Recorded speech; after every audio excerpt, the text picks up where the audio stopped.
Hello out there, and welcome to President Bola Ahmed Tinubu's very first media chat. We're reaching you from Ikoyi here in Lagos. Mr. President, thank you very much for having us on this media chat and compliments of the season. You're very welcome, and thank you very much for me. Thank you to all of you. I wish you the best of the season and glad to be here. Thank you, sir. With your kind leave, I would like to introduce members of the panel. I'm the moderator, and my name is Ruben Abati from Arise News Television and This Day newspaper. To my immediate right is Maokwe Ogun Yusuf from Channels Television. Next to her is Nnamdi Odipo from Nigerian Television Authority, NTA. Then across the room, directly in front of me, we have Umar Farouk from Voice of America, VOA. Next to him is Azubike Ishekwene, Managing Director, Leadership Newspaper. And then sitting directly in front of me is Ruth Olurumbi. Ruth Olurumbi is with Bloomberg News. And then last but not the least, Babajide Kolade Otitoju from TV Continental, TVC. Well, Mr. President, let's start by commiserating with you and the people of Nigeria on the recent tragedy in Ibadan, Anambra, and also the Federal Capital Territory, in which quite a number of people, about 65 persons in total, including children, lost their lives as a result of what is called palliatives distribution stampede. Quite unfortunate. We commiserate with you and the people of Nigeria. But what is the guarantee that the next Christmas and the New Year will be better for Nigerians? What is the guarantee that the average Nigerian will be happier by this time next year than he or she is at this moment?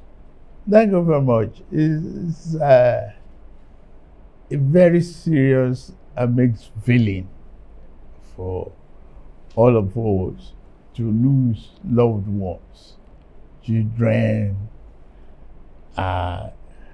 particularly in Oyo State, Ibadan, then followed by various other reports.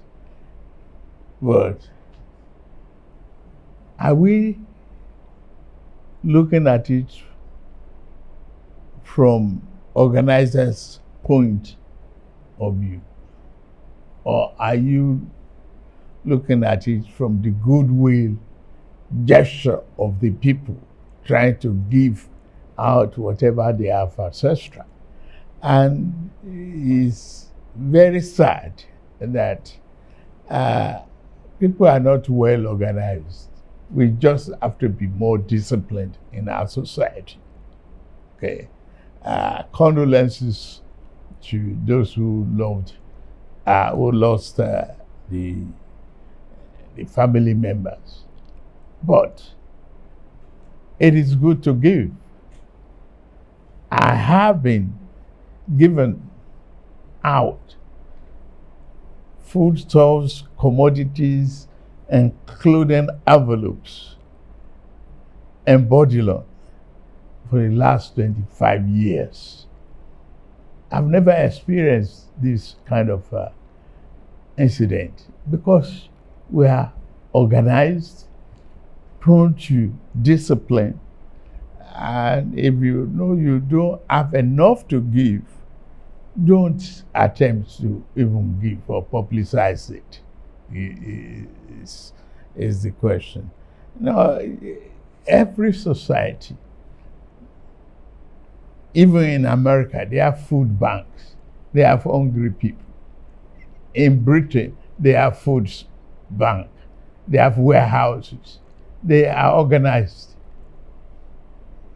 They take tokens to be in line and take turns to collect. It's unfortunate. We just have to. It's a reflection in our bus stops where we don't even want to be on queue before we rush into the vehicle. It is very sad, but we continue to learn from our mistakes. To me, I see this as a very grave error on the part of the organizers. But things are improving. It doesn't kill our happiness for this season. It should be. We should just get on with it. Mr. President, we must admit, though, that things have been pretty tough this year for many households. And they, perhaps on the back of the reforms that you have also admitted, have been quite tough on Nigerians. With benefit of hindsight, do you think that perhaps you could have phased the removal of subsidy on fuel and the harmonization of forex rates? Or do you think that you could have withheld it until there was a contingency plan in place? What's contingency? Where is it? We were spending our future. We are spending our generation's fortunes. We were not investing. But are we are just deceiving ourselves. That reform is necessary. I could see the smugglers fighting back. That one doesn't affect me. It affects smuggling. Why should you have expenditures that you don't have revenue for?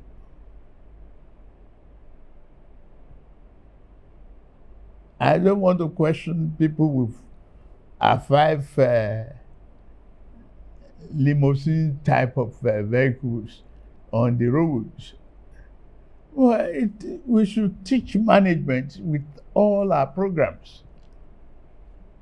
We have to manage our resources within our means. There's no way out that you give out fuel and allow all the entire neighboring countries as Father Christmas. I don't have any regret whatsoever removing the subsidy. It is necessary. We cannot spend our future generations' investment upfront. But do you think it should have been phased, done in bits and It pieces? is part of the fear that is unnecessary. Phased, no matter how you cut it or you slice it in segments, you still have to meet the bills. So, cut your coat strictly to your size. It's what we must manage. Management is the issue. And we have no choice but to pull the handbrake. Otherwise, we are headed for slippery slopes that could result in financial disaster for not just for us, but our children and grandchildren. Where is the inheritance? Where is the pathway for prosperity? You've already prospected into the next fiscal year with the presentation of the budget of restoration, and congratulations on that. But Mr. President, what people are more concerned about is the issue of debt servicing. It exceeds education, health, and infrastructure combined. So a lot of people are wondering, especially critics of your budget, I'm sure you're aware of that, are wondering how you intend to close the budget deficit and balance that against the likelihood of more borrowing in the new year, or rather in 2025, for perhaps capital projects. Borrowing is not criminal. We have been coming from mismatch of our needs. We have a serious infrastructural deficit. If you don't put money on a long-term matching project, long-term basis, we don't have the short-term to manage a long-term business. It's a mismatch. That's one. Yes, we have headed the wrong road in the past. I don't want to look at that. I want to think about prosperity for our country. I want to think about tomorrow, today. What is the element of this borrowing? Capital project. Our roads are terrible. Our internet is not up to the level that we want as a technology-driven nation. We are still indebted in electricity and deficient in power generation. How do you slice it?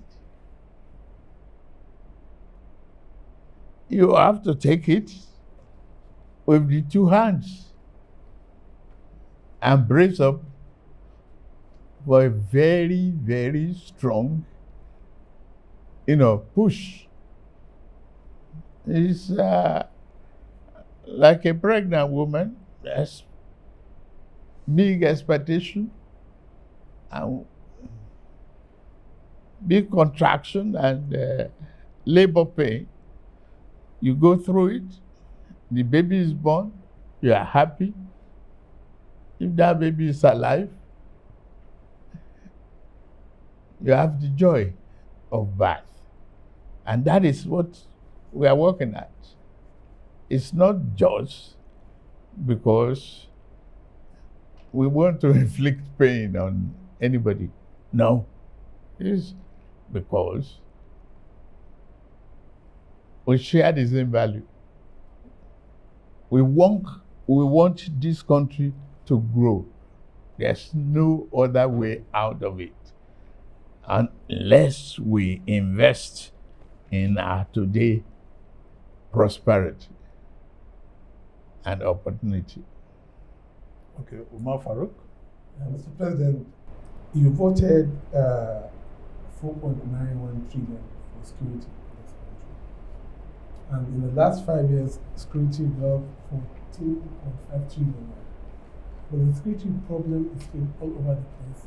Also has been minimized here and there, but at least the money voted have not, people felt there should be some, satisfactory results based on the funding. When President Buhari took over from President Jonathan, he investigated the service chiefs, and a lot of recoveries, abuses, corruption was all over the place.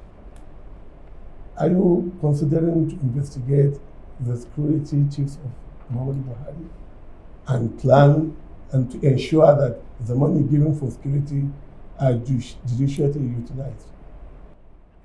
For today, I have confidence in my security architecture of the country. It is very, very unfortunate that, 2 decades of wanton killing. I remember when I jumped into the campaign, I had to stop the campaign to pay condolence visits to Maiduguri, Katsina, Kaduna, others. Today, you can still travel the roads. Before now, it was impossible. It takes one incident to mess up an organized environment. It takes one. You cannot say the military are not prepared. When the 9th Brigade Battalion was attacked, you can't laugh at your nation because of that. The enemies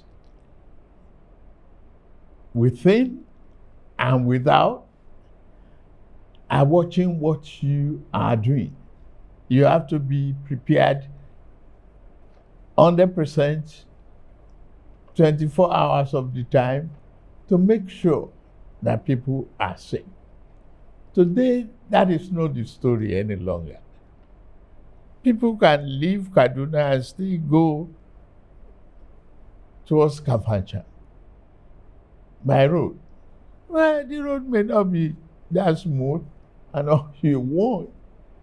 Gradually, we'll be there. We cry about borrowing. Today, I have 60 from 98% thereabout of debt service. I brought it down to 68 thereabout percent. Give credit, please. We are managing it. We have exited what used to be a problem of ways and means lending, where we have no financial control and fiscal discipline. More money going down for development. More revenue being generated are being distributed. Today we have autonomy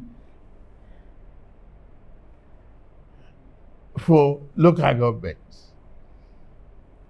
As some of you, including Otitoju, will remember my lamentation, my argument with Obasanjo about the need for grassroots development when I created 37 local government development areas for Lagos State.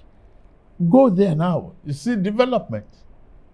You see rapid contact with the people at the grassroots. That is where people live. They are not living with me in Abuja now, except bureaucrats. And we have to do that. Well, I'll say I'm drawing water from a dry well. And Nigeria is moving forward. Regardless of critics, this is a budget of restoration and hope, and that Nigeria is on the path of recovery. We can't finish the job in one calendar year. And I'm not giving myself an excuse. It's only 18 months. He asked Okay, you whether you are going to probe service chiefs that you. I'm not probing anybody, service chiefs or service chiefs. You cannot disrespect the institution because of a threat of a probe. And you cannot fight this war without investment in technology, in weaponry, and training.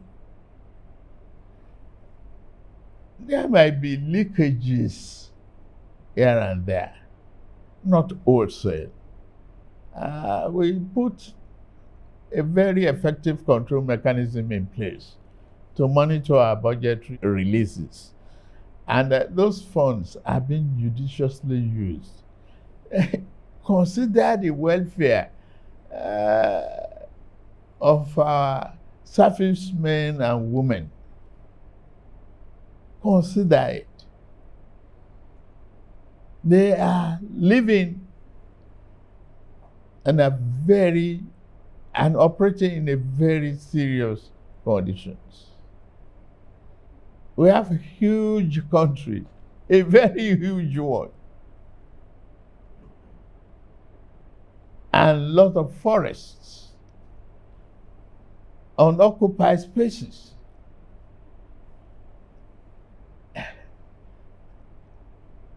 Give them credit for what they are doing. I am proud of what they are doing to date. No need to probe. All right. Thank you, Mr. President. My question is still on the costs of living crisis, which has been described as the worst in a generation, and then the budget as well. Your plan is to, inflation is currently at 34%. Your plan in the current budget, in the 2025 budget, is to bring it down to 15%. Yeah. How do you plan to do that? Okay. One,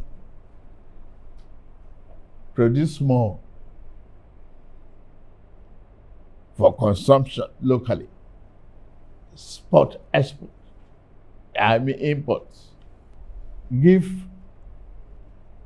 reasonable level of funding and assistance, low interest rate to farmers. Improve the security, as you see in the budget, so that they can return to their farms and, produce more food. And encourage the procurement and manufacturing of drugs in Nigeria. We have what it takes. Talk to Professor Patrick. He's doing an excellent job. Trying to encourage. All I need to do is put the incentive in place in order for them to harness what is possible in Nigeria. It is about time we do all of those. Bring the cost of governance down. We try. Sir, I wanted to follow up on that and ask, aside healthcare that you've mentioned as your priority for more production, you said to produce more. What other sectors are you targeting? Are you looking forward to in terms of more production? Drug production. We are talking of agriculture. We're talking of export incentives. Harnessing our marine ecosystem. Bring affordable transportation. We have this compressed natural gas program that is taking hold. You bring the cost down gradually. So that was a follow-up. So my question is regarding foreign direct investments that you've been working on. We've seen Shell make commitments to invest $5 billion in the energy field. Yes. We've seen Total Energies as well. What other sectors are you expecting investments to come into next year? And how are you going to attract investors to come, entice them to come to Nigeria? Incentive for auto manufacturing. Okay. Today, we have solid mineral in abundance. Kaduna has the largest deposit of lithium. That's around the same thing. And if you encourage electric vehicles, plus the compressed natural gas, it will attract automobile assembly in Nigeria instead of this second-hand market that is not creating jobs. So what incentives specifically? You said incentives. Tax incentives, Is it okay? Tax incentives. tax holidays, Okay.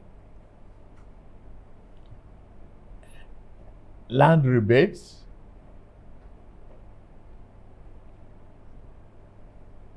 manageable pays,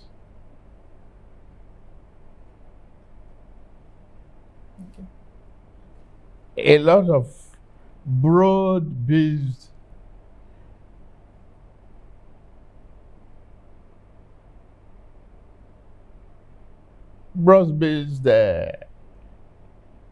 economic program that is attractive to foreign investment. Okay. I want to take us back to the matter of the tax reform bills that you came up with. It's still generating controversy in the country. Some people are not happy. They are complaining that there wasn't enough time to engage stakeholders so that they can come to some unanimity on the matter. I know that you've met with some governors and some leaders, especially from northern Nigeria. What is the situation on the tax bill? What steps are you prepared to take so that we can put this matter to bed? And then secondly, you talked about your desire to reduce the cost of governance. Many people will say you have not, yes, you took some steps earlier, but they will say those steps are not enough. You have a very large cabinet and they will want you to do something about the size of your cabinet. Is it something that you are prepared to do? Basically, what do you intend to do to bring down the cost of governance? I'm not prepared to bring down the size of my cabinet. One, I saw the need when I put them together. You don't give somebody an assignment that they cannot fulfill. No. Job description must be efficient and effective. Nigeria is a large country, and I'm glad you are here. If you are to entertain over 200 million people just on entertainment, calculate how many stewards will you require. That's just, for entertainment. Not the cleaners, not the desk tables. Excuse me, let's pay attention to efficiency. Efficiency, effectiveness is the hallmark of the philosophy behind that cabinet. I'm not ready to shrink a little bit of it. I need them. And they are all adding value. Effectively. Show me one. And I argue with you. Well, just as Show me one. well, That is a second part of the question. okay. Yes, I was going to ask a That's follow-up the on tax. that. The, On no, the tax he reform. has the tax. Tax reform is here to stay. If we cannot just continue to do what we were doing years in today's economy. We cannot retool this economy with the old broken folks. The essence of the tax reform is to eliminate colonial days assumptions in our tax environment. I was once the governor of Lagos State, and I remember what I met, and I'm proud of what I left and what it is today.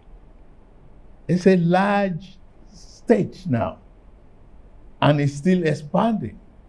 The greatest real estate value is here. You have to accommodate all of that. You have to put that one into the economic calculations.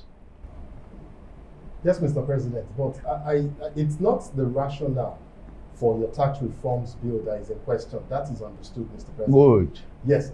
I think what especially critics are arguing is that it seems to be rushed and that you could have perhaps preceding, just before the presentation to the National Assembly, you could have sought maybe for more dialogue, a political solution to preempt the outcry and resistance that you faced afterwards. Every tax situation without outcry is not a tax. Well, you cannot satisfy uniformly the larger community of tax evaders. Look at this tax reform. It's pro-poor. The vulnerables are not to pay taxes. All we ask for is widen the net, bake the cake larger, so that we can share a larger meal. What is in it?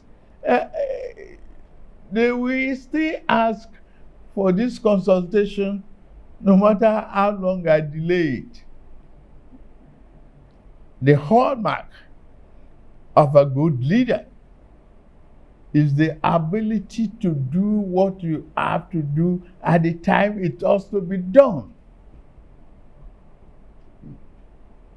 That's my philosophy. You have given me the mandate to govern. Let me govern within the limit of my capacity. And I believe I have that capacity. I believe so. That's why I went into the race. I am focused, laser focused on what Nigeria needs and what I must do for Nigerians. It's just not going to be El Dorado for everybody. But the new dawn is here. I'm convinced. And you should be convinced. You should help propagate that conviction. I'm dialing back, Mr. President, to the budget. The value in Naira of the current budget that you presented is 49.7 trillion. But there are some people who have worked it out and said that in terms of dollar value, because of the depreciation of the Naira, we probably lost about $8 billion in actual value. How are you going to meet that deficit? I don't spend in dollars. I only associate with it because of the global transaction. But Naira, for Naira, it's okay. Even the target of this administration is based upon what we earn in dollar converted to Naira. When you look at the petroleum revenue. But today I can tell you, pushed me to my brag mode. In the last 3 months, I've not taken a penny from NNPC before I meet my other obligations. Quickly. Yes. To me, that's excellent.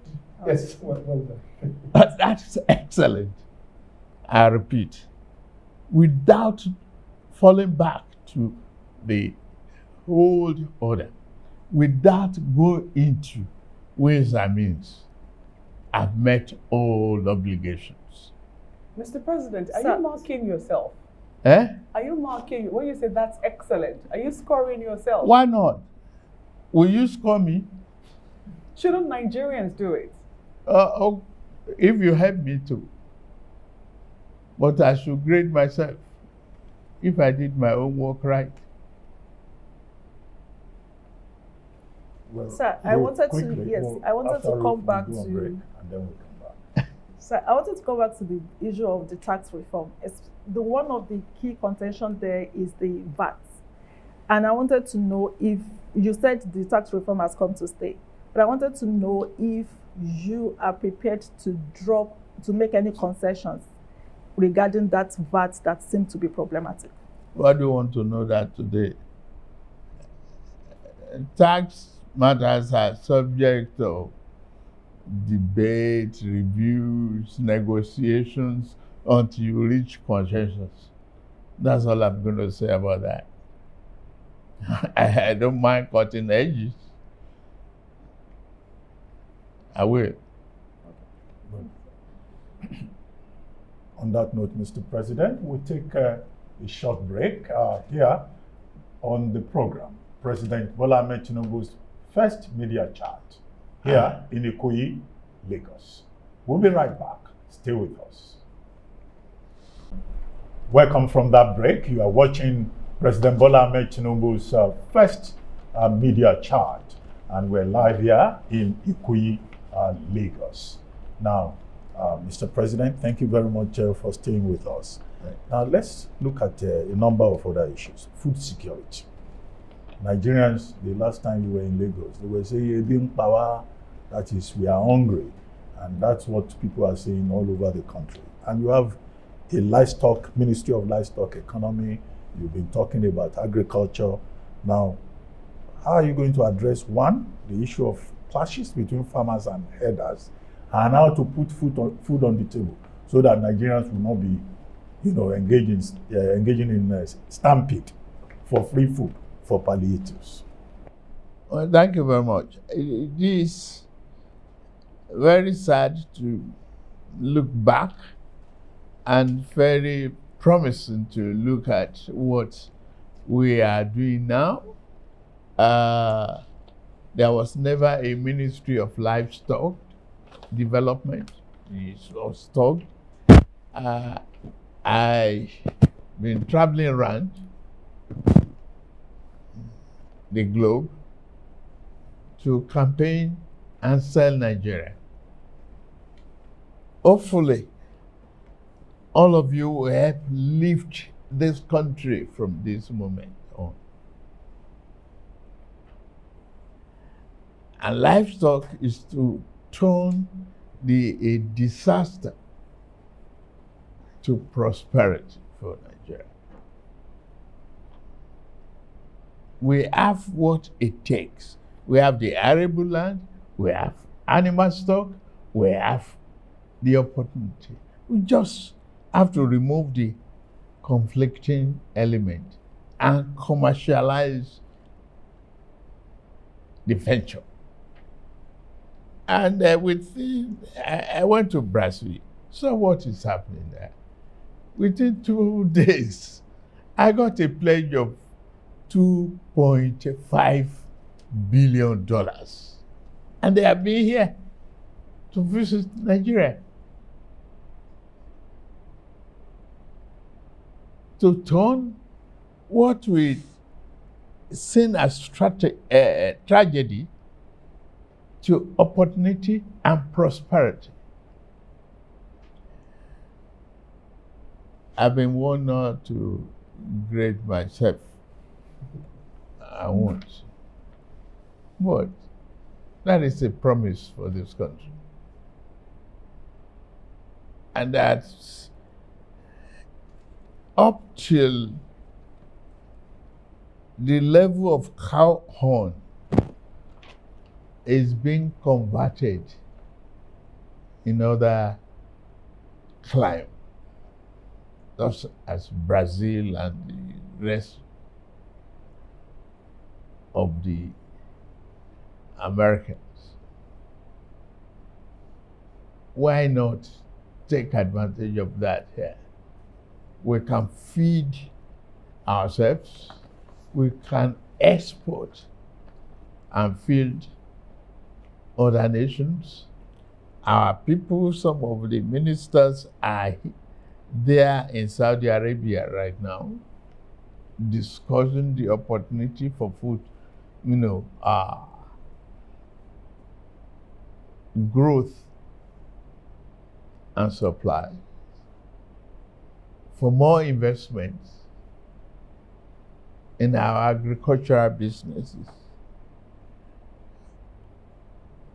Why are we not embracing commodity exchange to do a whole lot of other businesses that's around agriculture? We will do it. Will you also consider price control? Because it's like people are just doing what they like. I don't believe in it. Sorry, Babajide, I don't believe in price control. I don't. What can we do, sir, to bring down We just food prices? continue to supply the market. We work hard to supply the market. But there are middlemen who are making life unbearable for Nigerians. Well, they will. You see, it's a question of supply and demand. It will come to a stage where you cannot hold no more. It will come to a stage. The economic variables will work against you. Now, let's take, for example, the fuel prices and the petrol pump. I introduced Naira for dollar change. Yes. For weeks, they didn't want to comply. They were arguing with me. Okay, leave it to free market. I left it. Now the prices are coming down gradually.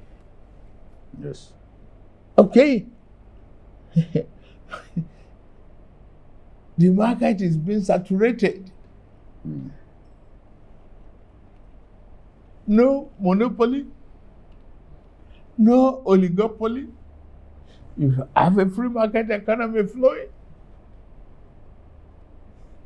And people are learning management. My friend used to have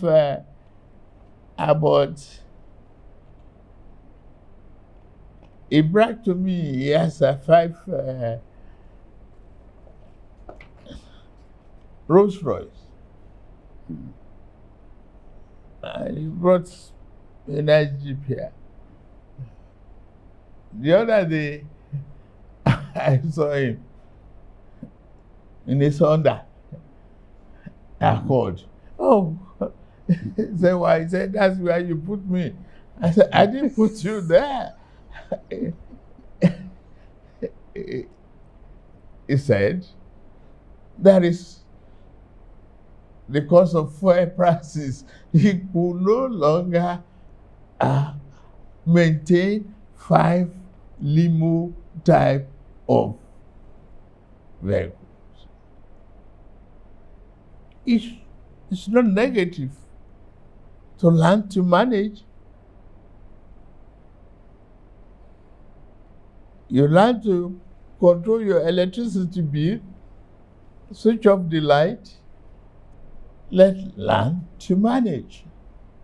Is Nigeria looking to export food commodities to Saudi or other countries? Oh, sure. Why not take advantage of the export and good commodity pricing? But people would say that we're not producing enough for our own consumption. We will.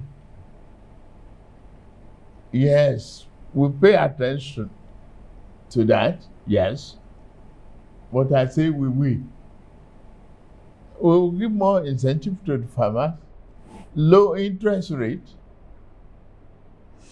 borrowing, mechanizer farming. It's not done to go back to my grandfather's method of farming. It's not possible any longer. Let's make it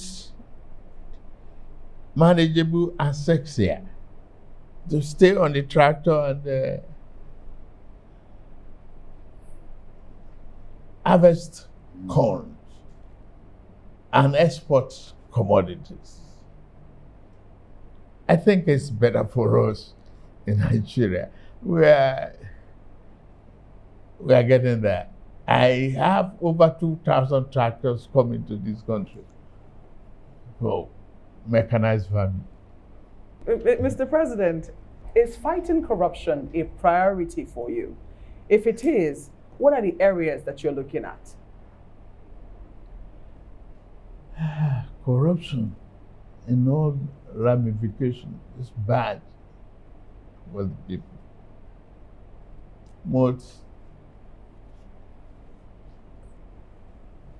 First of all,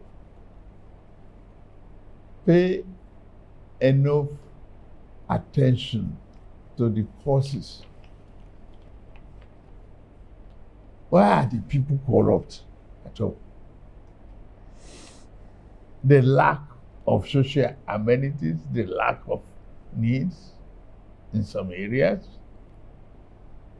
lack of funding for their children's education. There are so many anti-corruption mechanisms that you can put in place that will help the people not to be corrupt. Pay them good and living wages. I have moved from 35,000 to 70,000. To me, that's anti-corruption. And if I can earn more, I've given more money to the state and local government level. I've been transparent with my earnings. Every month there is a publication as to how much this country is making. But Mr. President, it doesn't address grand corruption. There's petty corruption and there's grand corruption. Only recently, the EFCC, published the fact that one person owned 735 houses in Abuja alone. One person. And we got it. You don't know how long it has started. He did fantastic infrastructure. He had rule of houses. But we get it. That's anti-corruption too. We got it for the public. Disclosure, ability to stem corruption is part of the instrument of EFCC. That is why they are discovering all sorts of inefficiencies in the system, block all the loopholes where anybody can just game the system. Part of the anti-corruption, removal of subsidy too. It's anti-corruption.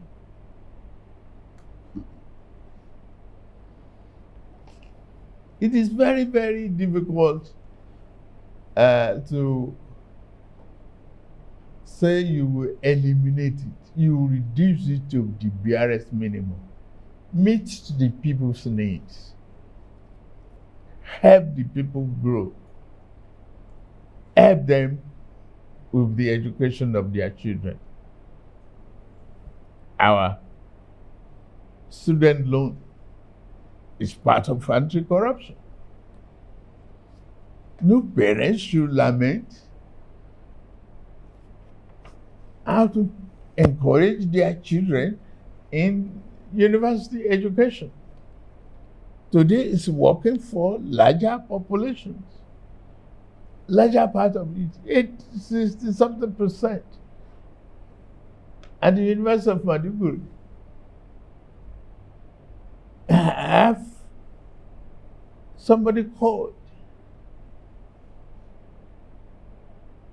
Say, imagine a little contribution from my daughter in the university for me to start business. That's part of tuition fee allowances. We are helping one another. The society is moving out of illiteracy to literacy. I enjoy debate how many and what type of courses are being offered in the universities these days to improve science, knowledge, and technology. We just continue to work at it. But I'm sure we are not taking our eyes off those serious matters. Well, Mr. President, thank you for your time. As we begin to wrap up, I mean, people are watching you at home. What would you like to say to Nigerians? It's Christmas season, it's New Year's season. What promises do you have for them in the year 2025? 2025 is a very promising year. Let me first of all thank Nigerians for having confidence in me to be the President of the Federal Republic of Nigeria. I'm very, very proud of that. And I don't want you to think I will take you for granted at any given time. I'm here to serve. It's all about service. And I'll do it with all my heart. I seek your cooperation at all the time. I seek your understanding. I understand the trouble you've been through, the economic problems. It's just 18 months that I've taken over the reign of this country. The promise is there. We are on the right path. We stay the course. We maintain focus. We share love with each other. Let us believe in ourselves and in our country. Yeah. Tomorrow will bring a glorious dawn. Thank you very much. On that note, we come to the end of this presidential media chat with President Bola Ahmed Tinubu. Thank you very much, Maokwe Ogun Yusuf of Channels Television. Thank you, Nnamdi Odipo of Nigerian Television Authority. Thank you, Umar Farouk from Voice of America, VOA. Thank you very much. Azu Ishekwene from Leadership Newspaper. Thank you, Ruth Olurumbi from Bloomberg News. And thank you, Babajide Kolade Otitoju from TV Continental TVC. I've been your moderator. My name is Ruben Abati. Bye for now, and thank you very much for watching. Thank you, Mr. President.